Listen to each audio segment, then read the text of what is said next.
So from the analysis tool for step 5, you will have an average or a mean, which is here, and you will have a calculation for the standard deviation, which is simply a unit of measure. And all distribution curves, no matter how wide or tall or flat or short, have 3 standard deviations. Their width is 3 standard deviations either side of the mean. And we know that 68% of the data falls within 1 standard deviation either side of the mean, 95% of it falls 2 standard deviations either side of the mean, and 99.7 is 3 standard deviations either side of the mean. So from the output of the Excel template, once you have the mean and the standard deviation, then we can infer what the process distribution will look like. And if we compare that to the upper and lower specification limit, you may have an upper and lower, you may have just a lower or an upper. So if we're packing, you would have a lower weight, and the upper limit would be constrained by the amount that you could get into the container itself.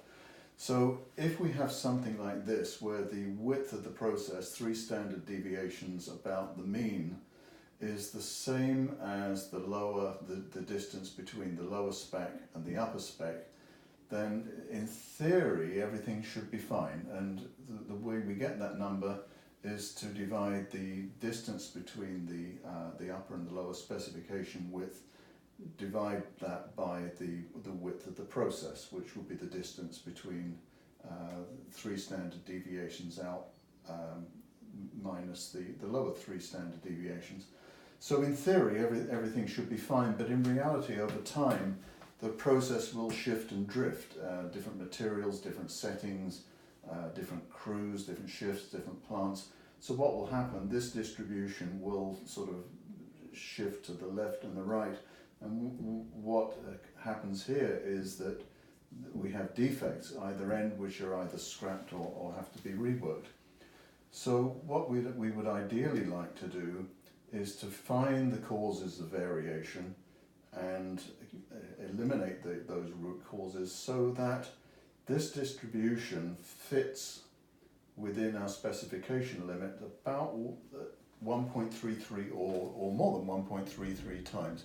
So the analogy would be rather like driving the car into the garage, where the opening of the garage door has to be wider than the vehicle, but you still have to take some care in getting the vehicle positioned to go through the garage door.